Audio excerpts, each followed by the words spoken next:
With that, I'll start with a roll call, please. Sure. Chair Lane, Here. Vice Chair Lerner, Here. Commissioner Polito, Here. Commissioner Tonelli is absent. Commissioner Bryan, we've got a quorum. Would you give me the iPad down there?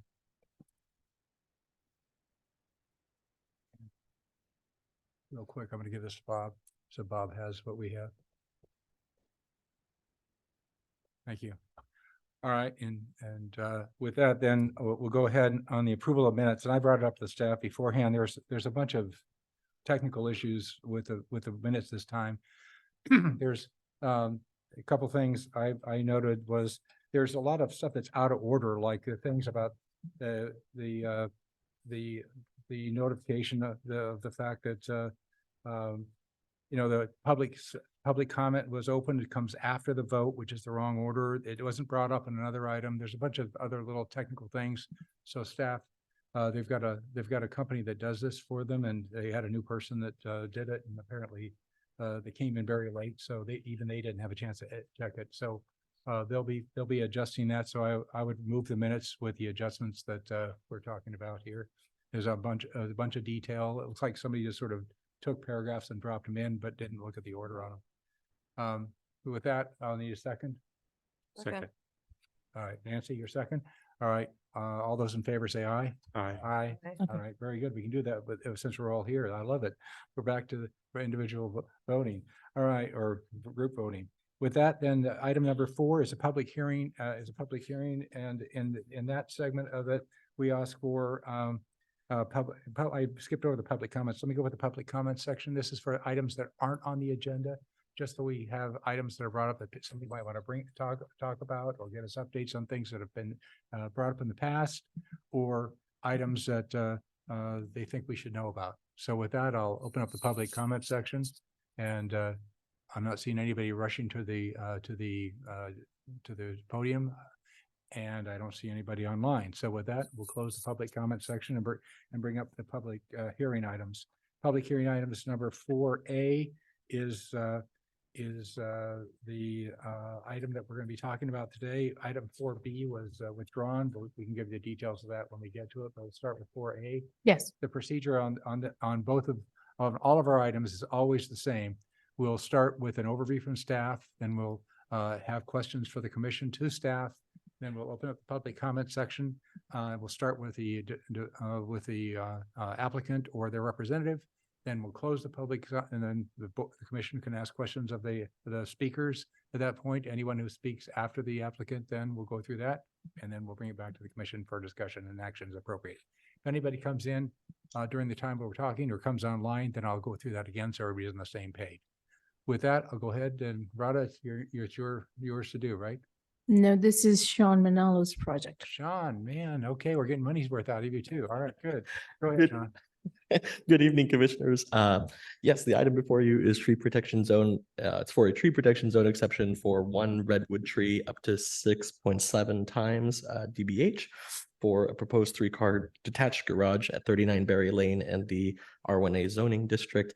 Jude Keurig and Charles Belser of Pacific Peninsula Architecture are with us today. They'll help to answer any questions you might have about the proposed project.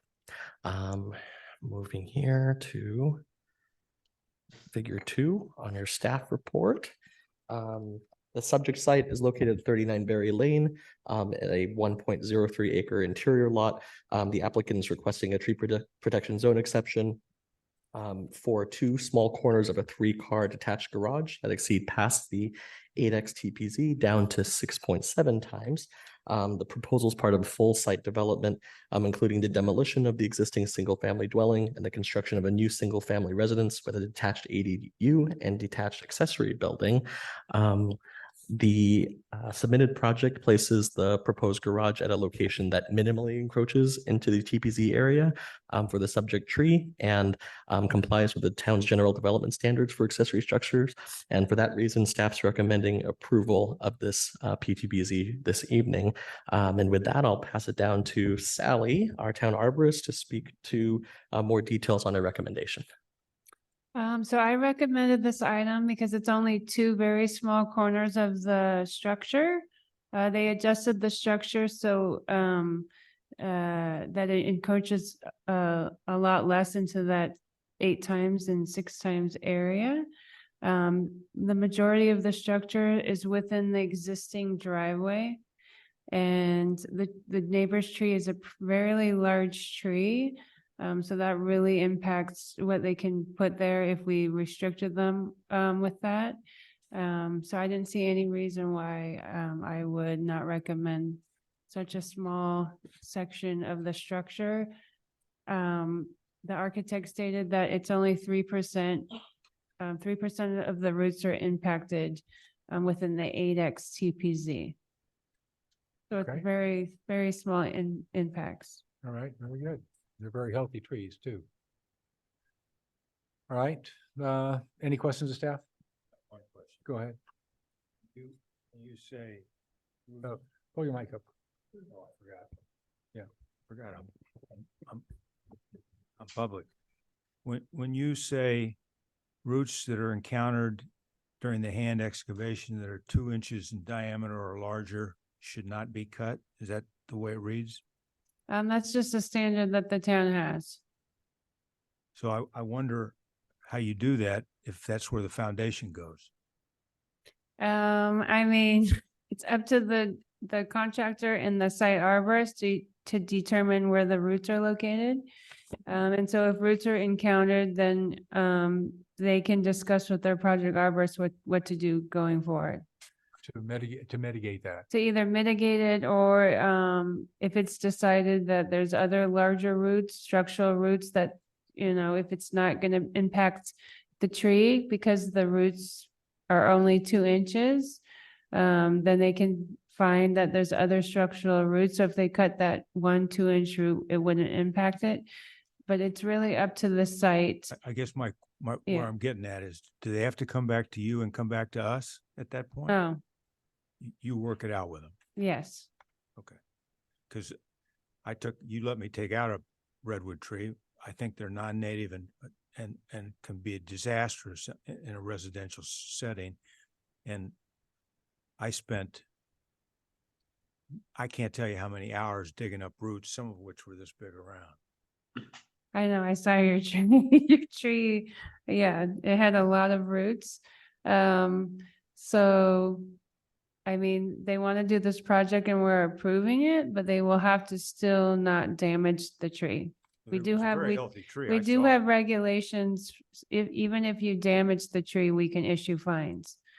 So, and since it's a neighbor's tree, typically contractors are more careful just because the neighbor could be watching you do the construction and then they call me and the code enforcement officer, we would go out there, we would check on it. And so, All right, any other questions?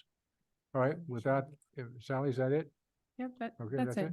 All right, nothing else? Okay, then I'll go ahead and open up the public comment section and we'll listen to the applicant or the representative. Do you hear it, Pacific Peninsula? There you go. Go There we ahead, go. one Sorry. more time. Take Uh, two.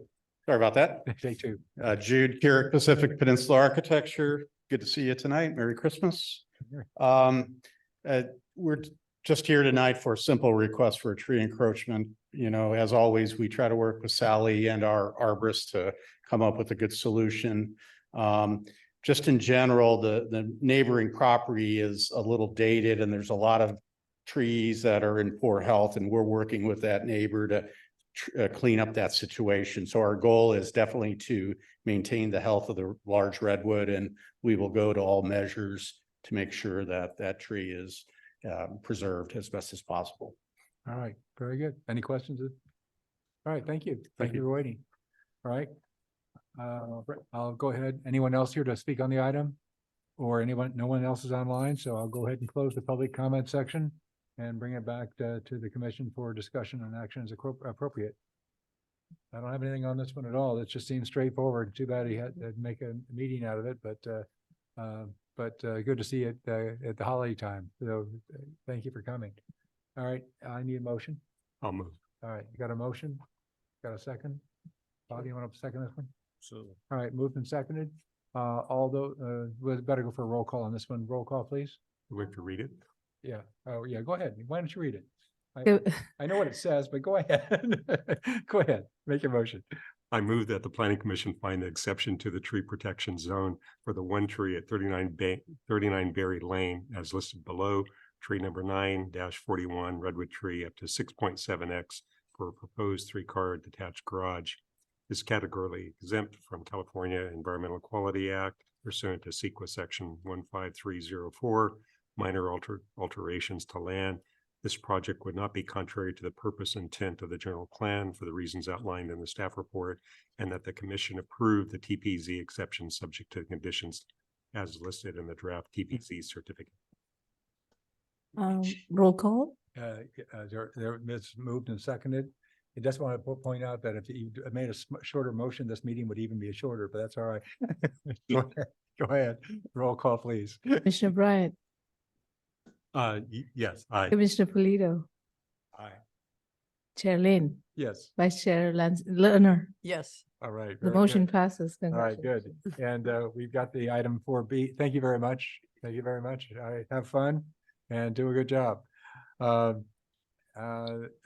Betty Lane was pulled, is that correct?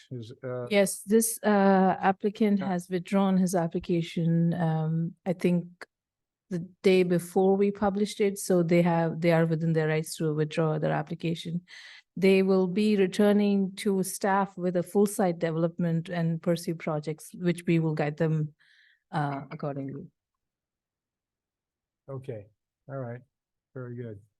All right, and then the next item, item 5, is the planning commission meeting schedule for approval for next year. Yes, This is pretty much the standard process we've gone through every year, correct?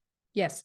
As we see this year, we typically, let me open so January through October is typically we meet on 4th Wednesdays of every month at 6 p.m. The agenda for these meetings are published in the agendas and minutes link in the Atherton website. Typically, we don't meet in November, but we meet early December, just like we're meeting today. And that's the schedule that's posted. All relevant information for applicants who want to submit through a planning commission to the planning commission is available in this schedule. This will be posted on our website. And if the commission had any recommendation or changes to this agenda, please let us know now, and we will need a motion and an approval for the schedule to be formally posted online. No issues here. Any issues? This is what we've done. Okay, I'll move that we approve the planning commission meeting Second. schedules as presented. Second. Seconded, Tom, seconds. All right. We can do this by voice, right? We can all in favor say, That's fine. yeah, all in favor say aye. Aye. Aye. All right, very good. And then we'll go with a staff report. Anything else in the staff report? Yes, I had an additional item that I wanted to discuss with the commission. Okay, We have a planning commission email. That is the email that residents can send public comments to us. What the process right now is the comments come to that inbox and staff liaisons have been forwarding it to your individual emails as and when we get it. I want to request if the commission is okay with it being automatically forwarded to your individual emails. However, when you respond back to the resident, you'll have to keep the planning commission copied and not each other. And you are free to copy the chair on your response to the resident. It is going to be an automatic setup for every incoming email to that inbox to be forwarded to individual emails on your end. Which is what is happening right now, but there's a manual override. I'm actually forwarding them to you. But I would just set it up in the inbox for it to automatically come from the planning commission to your individual inboxes. go ahead. This? Yes, So I'm not sure I understood, Radha. So were you suggesting that commissioners could respond to the person that sent the email? yes. You Yeah. could respond to them from your email or through the commission email, but you'll have to make sure you don't copy each other. Yeah. Yeah, it's- from a to- policy perspective, is that what we want to do? No, it's kind of not. Yeah. So there's two issues I have with the automatic. First of all, somebody sends something to us that shouldn't be coming to us, from a legal standpoint or from an other type of thing, like, they offer a bribe and it goes right straight through. And nobody has to screen that out. So, I'm worried about getting things that aren't pre-screened by staff. Okay, All right, that's the first thing. The second thing is on automatic, on response. I'm always worried. So even when I say something in public, I'm always clarifying it's me and I'm not speaking for the commission. And Yeah. so it's really, really important in my mind from the standpoint of the legitimacy of this hearing, that we do things that taint the ability for us to be non-biased during the beginning of a meeting. So I've never responded to anybody beforehand, even when they sent it to me directly. And the Right. reason for that is, the only response I might give is, I've seen your information, that's it. I would not respond to any data within it. And the reason for that is because once I start responding, first of all, I don't know who they're going to forward it to. Second of all, I'm not sure how they're going to edit it. And thirdly, I'm not sure if that represents the commission. Right. So, so that's kind of where I am on it. Yeah, I Would- agree. You agree? Yeah. All right. Oh, Bob? yeah. You can answer? I don't necessarily agree. I mean, Uh, the council respond to people all the time. I know, but that's the difference between the council and the commission. All right, so the council is free to do whatever they want. First of all, they're elected and all these other things that they Right. have a pre-screening process, a different pre-screening process for us. Our process is more tied to state law sometimes even than the commission, than the town council. Because of that, I've always feel like the planning commissions I've been on are more restrictive than all the city councils and all the town councils I've ever been working with. And the reason for that is that we're appointed by them to pre-screen for them. And so for that purpose, if we look at all bias, then anything we do to them is considered bias, which damages their ability to have good decision-making process. That's kind of where I've come from a planning commission standpoint. Yeah, the other thing, so people walk up to you and say, hey, what do you think about this? I think that's okay. It's when I go on email and codify it that crosses the line for me. So Town Planner Brittany Bendix, I want to be clear that I don't see any legal barrier preventing us from automatically forwarding the emails. I understand your position. I do think that it is more conservative than what I've seen other commissions and councils do. And that's perfectly fine if that's how you as a body would prefer to operate. It does give staff an opportunity. Actually, it requires staff to take a lens to whatever is incoming and make a decision to forward it or respond and provide additional information that might help in context. But if you chose to just have people freely contact you, that's acceptable as well. Here's the thing on that I'm sort of, so I've been on a couple of planning commissions for a period of time, never this one, where somebody was going someplace, they were on their way to be elected in their mind, okay? And they used those materials as a way to make their platform for what they were running for. All right, so they moved the chemistry of the planning commission from decision-making body to political statement body.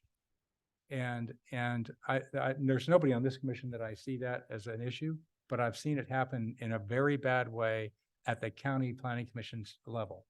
And it was ugly.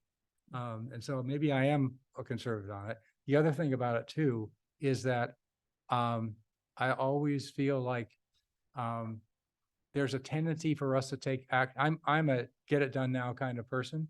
So when somebody says, they send me something, I'm going to forward to somebody that should be doing it, and I could forward it to the wrong person, and that could put that person at risk. So that's where that's where I'm looking for staff to say, keep us safe, and let us not do accidentally a stupid thing or an innocently bad thing And we're not getting the millions that you would get in San Francisco, for example. So it's not like we're screening hundreds of these things. I mean, on the staff end, you're reading those emails anyways. I'm forwarding them to you and Yes. also responding to, like, there was a resident who had, who needed assistance from planning and code enforcement, and we dealt with it and we updated the commission. So we're doing that, right? You're reading all comments Right. regardless now anyways. There's nothing, the only thing that you don't get now are Zoom password updates and PrimeGov, the agenda management emails that we are sharing as people and staff. That's pretty much it. Yeah, and on that basis, I'm actually okay with the automatic forwarding. My issue is responding Okay. that. Okay, All right. Maybe- I'm okay with the I'm okay with the automatic as long as you're reviewing it too. okay. All Yeah. right. I want to be protected from myself, even though I don't do anything with it, and because I've learned that, I've learned about that, you know, too many, maybe, you know what it was? It's a big planning commission with garbage company with secret mics listening from the back of the room. That got me thinking about all the things that you don't think happen that will happen. That you have to be, you know, when you're in the middle of development stuff and you're in the middle of all the things we're in front of, there's a lot of, when you walking around, you hear a click, click, don't lift your foot. So, Yeah, so I think what Rada was trying to communicate early on is that staff's biggest concern with automatic forwarding is just reminding the commissioners that if you respond, say a member of the public contacts the commission and Commissioner Bryant engages them back and forth to clearly state that this is that commissioner's response, not the body's response. Right. right. Oh, okay. All right. Well, how do we want to do it? I don't mind the automatic, but I do kind of think we ought to be careful with our response. I Okay. agree with that. Bobby, you okay with that? Nancy? Sure. Okay, does that give you what you need? Yes, I want to make sure that you're still reading them though. of course. Okay. All right, good. Thank you. All right. So I wanted to jump in right, for Tom. staff reports. Oh, Yeah, just Tom.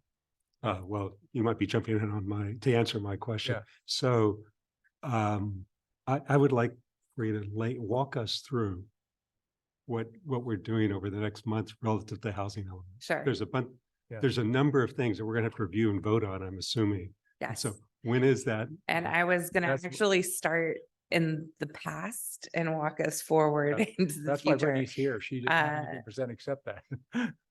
Yes, well, so just looking back at what you've accomplished, because we haven't met. since- Bye-bye, Sally. Have a good holiday and a good New Year's. All right. The last time the planning commission had a normal or regular hearing, it was in October. So since that time, you've met twice at study sessions with the city council to discuss the multifamily development design and development standards. And then we've also had a city council meeting on November 15th, where the council discussed ADU updates legislation, and as well as changes to the heritage tree ordinance. So I just wanted to give you a quick update on where that landed before going back to where we're headed with the housing element. That was my second question. Oh, great. What's the feedback to us from, because I couldn't attend that council meeting. So what was the feedback to us? Sure. Well, it's not so much feedback to the Well, and- planning commission as it was to staff. And really that was, at the city council meeting, I asked the council to focus on the same three issues of the ADU package. That was the bonus ADU program, where the extra ADU, the bonus ADU could be potentially deed restricted. The council is not leaning in favor one way or the other towards that program. So they've asked for more information and to have me present that back to them on January 17th. So long story short, the ADU package is moving incrementally forward. It's going to be heard again on January 17th at the city council. That's one item that's going to come up. They liked what we did with the heritage tree ordinance package, the trees. So that was able to move forward. And then they also were in favor of the ADU located above the garage, but of course screening came up, and that's been an ongoing conversation in a lot of the meetings that I've already mentioned. Looking at the height of fencing as well as whether or not there's existing landscaping already that might be mature enough that that's preferred to taller fencing, what type of landscaping should be planted. Those are all the topics that they'll want to look at again on January 17th. So they introduced the ordinance. Now it's going to go for a first reading. They'll discuss more of those topic issues again. And then once they take action on it, that would be a second reading. Yeah, on the, I mentioned this at the last planning commission on the, and it came up in the last study session as well. So the idea that we're going to allow or require building 8-foot high fences, I would like to hear from the neighborhood associations. Because, particularly if someone's building an 8-foot high fence across the front of the yard because they got an ADU in the front yard, that changes a lot. And so I'm cautious about that. I think we need, a broader take on that. And I know that, at the study session, I heard one council member was adamant about, how this has got to happen. And another one was not in the front, but that's a big change. If people really started building 8-foot high fences. So In LA, they've got a 6-foot fence in front, but they've got a 12-foot bush that looks like a fence all the way across the front of the house.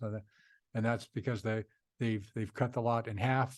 There's no backyard, so they use the front yard and the Right. front yard setback as, the front setback as their yard. Yeah. So that's, they get around it But- that way. yeah, adding 2 more feet of fence above that. Yeah, no, I know. I'm understand what your thinking is. I'm just saying that if they want to build something that looks like a fence, it doesn't, it's going to grow rather than Yeah, be. and I think we're all fine with that. Yeah. With planting. The other item on November 15th, I can't remember if I mentioned it or not, was the heritage tree ordinance updates going from monthly reporting to quarterly reporting and then updating the ordinance to align with the recent sidewalk responsibility language that has gone through council already. That moved forward pretty easily. The issue that I want to raise to you that came out of that though was that there was, and this was kind of referencing the ADU package as well. There was questions from the mayor and vice mayor relative to looking at aligning the R1A and R1B tree protection zone standards. And the council was pretty split on whether or not they wanted to make any changes. One council member did feel that R1A standards should be applied to R1B standards. And then another council member felt R1B standards should apply to R1A. So this will be something that's going to come to the planning commission for a recommendation and then move up to the city council. So then they can also discuss this. Because that was really the outcome of where that discussion went. It hadn't been publicly noticed. Clearly, R1B property owners might have some concerns if suddenly they have to adhere to R1A standards. The town arborist indicated that they're currently not in support of recommending any changes. But because the council would like to look at aligning the 2 zoning districts one way or the other, that's something that staff will be moving forward. Well, and we debated that ourselves at that point. And I personally would agree with them. If a tree is going to survive under the R1B protection, why do we need the R1A? Well, let's wait until we Yeah. get public comment, Yeah. public hearing on Yeah, that before. sorry. Yeah, so the thing on that is, it'll be interesting to see, this will be a good test of our automatic forwarding system because we'll get a lot of mail on that one. Yeah. So, all right, but let's make sure that we're on, notified when we bring it up. I'm still confused. Our original question. We're supposed to submit to HCD again by the end of January. Oh, I haven't gotten there yet. I'm about to talk about that right now. All right. But what is the meeting you have a schedule for on the 24th include the city council? Is there another joint meeting or not? We have not scheduled any meetings on the housing element at this point and items because we're still working on the steps needed to get there. Including the design standards? The design standards, so there's multiple moving pieces. The first is the California Environmental Quality Act review or CEQA analysis. That was delayed in part because of discussions over the additional sites to be added to the opportunity list, which stretched into September. And on the EIRs, does that include a traffic impact analysis? So that's not necessarily an EIR. That's one type of environmental review. Right. Right now, what we're doing is an initial study that pulls information like a traffic analysis and takes that in consideration and determines whether or not there are impacts that can be mitigated or need further analysis. And so that's the information that we're receiving at this point. And as soon as we have all of the studies in, then we can look at releasing the initial study, which is a 20 to 30-day public comment period. And then that has to go to both the Planning Commission and the City Council for review and approval. So And we're that's looking at the, we're looking at February on that, probably? at the this point, earliest- yes. At the earliest, Yes. okay. So I'm still waiting for studies to come in. There are ways that we can try and expedite the review. It would need review by myself, the city attorney, George, the city manager, and then we would release it publicly. And then there's a time frame for the public to have comment on it as well. So that's going to push back our response to the state on the housing plan, right? Yes, some of it, yes. So then there is an inclusionary housing piece, and that's a codified update. And so we're waiting on the inclusionary housing study to come in. There are text amendments that HCD has asked us to make to the housing element. There are some text updates that we can make without CEQA. So we do have to look at, should we make some of them so we can show HCD that we are advancing where we can. And then there's also the multifamily design and development program that we need to move forward. And that, because it's part of rezoning, which is what's being looked at in CEQA, that hinges on the CEQA timeline. So, when we, at the last meeting, when we went through the ADU changes, there was a sense on the commission that that was a lot of content to digest and some people wanted more time. And so the things that you just described is a lot of content, much more than the ADU. And I can imagine that we're going to want more time to look at that and think about that. So should we have a study session just for the Planning Commission to ask staff questions about some of that content? That will be something that I look at when we're prepared to look at dates and scheduling times. I will be looking at possibly putting a study session together just for the Planning Commission to try and break down this information in bite-sized chunks. And that's going to Make be it probably in February. It's not going to be in January, right?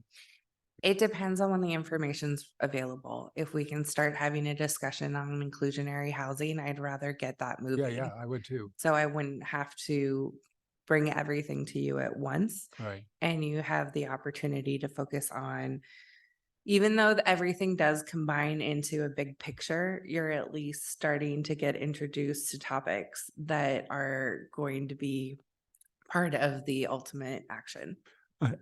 I think it's great to get the material distributed out to all of us, but are you suggesting we'd have multiple study sessions as well for each, like a study session for the EIR, a study session for the design development guidelines? Please stop using the term EIR because that's a very specific document and it's not what we're committed Yeah, the to at impact, this the point. impact analysis. It involves, EIR is really $1 million project that Right. takes Right. hundreds and It's hundreds a and lot of time. sometimes thousands of pages to put That's the only thing I together. ever dealt with. Yeah. no, Sure, right.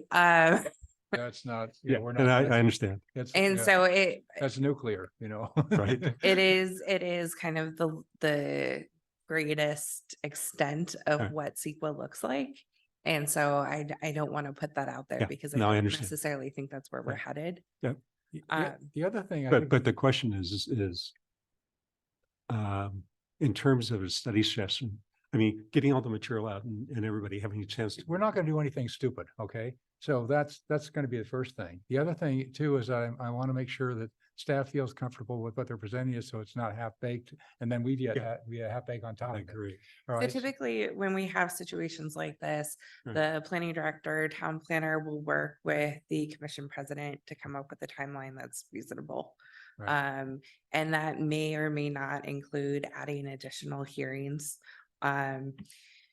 There could be a study session that focuses on 2 topics, not just one. We could also add a study session either in front of or behind a regular session, like tonight with one item. We could make it a study session after this meeting and have it be notified. Yeah, study that's a session. good way. So I've done that before, Yeah. not here, but in other locales. So the important thing here, a couple things here to think about, first of all, is that doing nothing is something. All right. So doing something leaves us open to a lot of bad things happening. So one of the things I don't want to do is be so committed to be absolutely right that we do nothing and do everything absolutely wrong.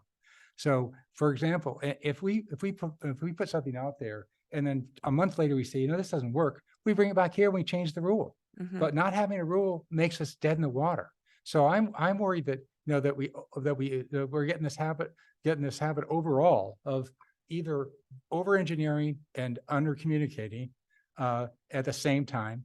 And then somebody walks in here from Texas and say, I want to put 17 stories on Solvang, or or some street that we don't want it on, just like what happened at the Menlo Park. Where they got forced in a situation where they're actually coming down with, now they have a density of hundreds in downtown Menlo Park to offset the fact they don't want to ruin their neighborhoods.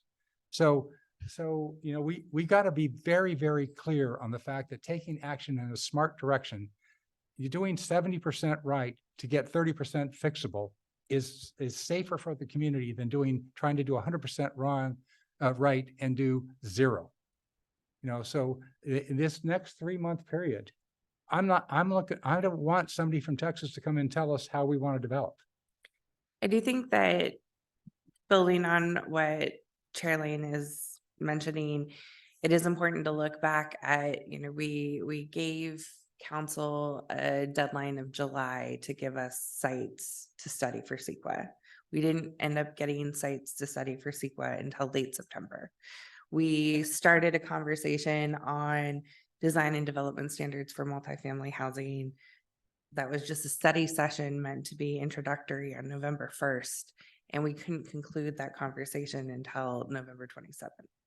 So there is a need to move.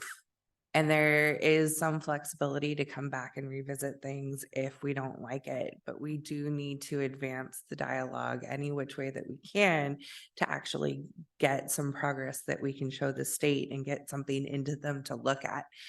So the other 2 topics I wanted to raise is that there have been a couple items in the news lately relative to builder's remedy and the state intervening in local government. One of the more prominent ones over the last week has been really a dispute between the state and the city of San Francisco.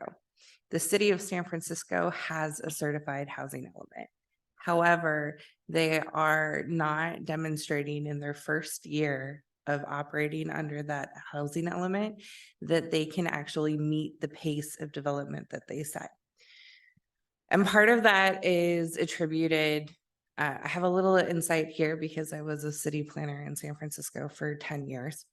Part of that is attributed to the fact that the vast majority of housing in San Francisco requires a 30-day public notification period where a neighbor can challenge a project and take it to the Planning Commission for review. And this is an expansion of up to 10 feet out, an extra story, adding an additional unit. So clearly that can pose some delays. And the state legislature right now is well represented by former San Francisco legislatures. The mayor himself was the former governor, as former mayor of San Francisco. So they're very well aware of the obstacles to development in San Francisco. And they have effectively called the city out on issues, political issues there that have been fought over for decades. And it basically came down to a board of supervisors vote on a mayoral initiated ordinance to align with what the state was asking for last week, with the risk of the state coming in and taking over housing production. So that sounds really scary when you read about it in the press, but I want to give you some context there of the intricacies of who the players really were and the challenges of development specifically in the city. The other item that has come to my attention is that the state is intervening in a lawsuit. I believe it's a lawsuit between a developer and the jurisdiction, the city of La Cañada Flint Ridge in Southern California, where the state is asking the court effectively to let the state come in and solve the dispute by saying, this is a builder's remedy project. This jurisdiction has to approve it, because they are saying that they have a self-certified housing element, but in fact, it's not certified. Their argument that it's self-certified is not laudable, and that they have yet to respond to a number of comments that we have put forward for them to solve in their housing element. So this was in the San Francisco Chronicle either today or yesterday. This is big news because the state is actually intervening in a lawsuit between a jurisdiction and a developer. And that's something I don't know if we've seen before. Right. Yeah, go ahead. So I want to circle back, Brittany, and ask questions about a couple of questions about Sure. all of what you just said. So maybe starting where you're at and then going backwards. Sure. So I think it was our understanding, or my understanding, that if we got our 10 zoning in place by January 31st, we had some degree of protection from the builder's remedy. And I'm not sure that's actually true. So can you expound on, and particularly now that we're not going to make that deadline. So what is the exposure to the town? So it really is both the housing element certification and the rezoning that aligns with it. Yeah. So if the housing element says that we're going to rezone a portion of the town to enable multifamily housing, then we need to have adopted the rezoning to do that. Yeah. And so that effectively is going to be moving forward at the same time. Yeah. So assuming we work through the schedule you laid out, and the state actually certifies our housing element, and we've zoned 8 properties for multifamily, then the town is relatively protected from builders. Yeah, but that first step is like saying, yeah, let's forget about gravity right now. No, I right? understand. I mean, we haven't moved ahead on that first I know. step, right? But once we get there, then we're sort of walled off from these. Yeah, but we have to get there, Yeah. right? We have to present something And to we're the not close state to there. that We're is, not close to there at all, Well, right? Yeah, and yeah, that's obvious, but the second, so going backwards, so in terms of San Francisco, so the fact that after 1 year, they haven't demonstrated anything. I mean, I can imagine we'll be in that same boat. I don't have the specific numbers, but that San Francisco is dealing with in terms of production. I vaguely remember having a conversation though with a colleague that they produced 3% of their target. So that, Of 35,000 or whatever. it which was. is a huge problem, Right. Yeah. especially if, all the jurisdictions in the Bay Area and pretty much the state are complaining about the large increase of housing units that they have to accommodate in RENA. San Francisco's is exponential to that. And obviously, because it's an urban dense environment and there should be housing there from a smart growth strategy. If they don't meet their numbers and their targets, that just puts more pressure on the rest of the. But I'd love to communities. get there, okay? So that they had a plan that was accepted, all right? So they had a plan that actually had a year to worry about it. We don't have a year. So that's what I keep on saying, okay, so we need to get a plan in place to the level that we can get it, to get to the point where we get accepted by the state. That's the first thing. Then we have to analyze the heck out of how it's being actually used and then modify it to make it sure that it landed where we thought. But without that first step, and we're not, see, here's the technique I see happening is that, builders, the builder's remedy thing is a negotiating process. I'm an outside developer. I'm saying, well, you know what? I'm going to come in with request 17 stories and I'll negotiate you down to 8. All right. So it's not like they come in anywhere near reasonable. They come in at whatever they think will get the noise to the level where they get to modify it. So, we have some situations, we're only thinking about the ones we want to designate. We're not talking about anybody who wants to sell their property to a developer off of 280 so that they can have an apartment complex that's 12 stories up, looking at the view of the Western Hills. That's where we're headed if we don't get our act together. Well, and I want to go back and revisit Commissioner Bryan's first question of the 2-part question he just asked, because the second part helps me understand kind of what you were thinking about in the first, and I just want to make sure that that's clear. So you had asked, all we're looking for is certifying the housing element and adopting the zoning. The issue that San Francisco is experiencing is they did that and then they Yeah, no, I failed to understand. meet their numbers. Yeah. And it was so egregious that the state came in and said, Yeah. all right, no, you're not really doing this. You haven't done enough. You need to actually Yeah. keep moving forward, or we're going to decertify you. And then you're right for a builder's remedy. Right. So yes, those first 2 things are what needs to happen, but we do have to keep moving forward and showing some production. And if things aren't working, we need to come back and work on fixing them before the state comes back in and tells us, hey, you have to. So I want to go to my next question, but just following up Commissioner Lane, a year ago when the city manager was talking about, it cost $8 million an acre in Atherton, that was prohibitive for development projects. And I agreed with him at the time, but with the bonus density that the state now has handed out, those economics are really different now. And there are sites, to your point, where if I wanted to do development, I'd come in with a 17-story condo project because it will pencil out and make money. Right. Right. Buying the land at $8 million an acre. Right.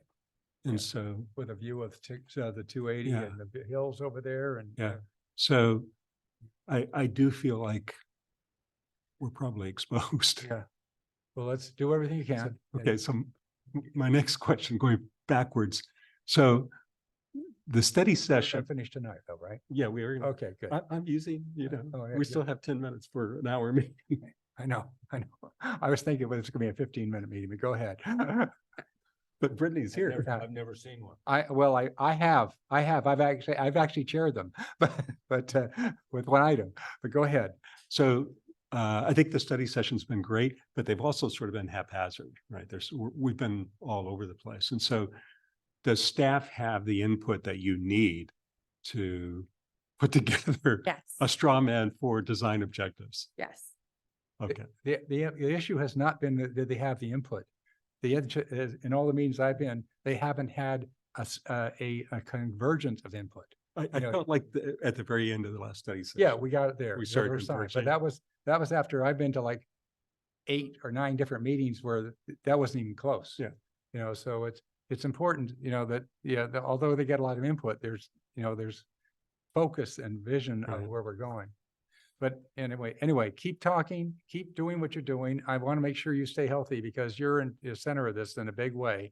And if anything goes wrong with you, we're totally dead in the water. So just figure out how to. I brief my team every week on where we're at.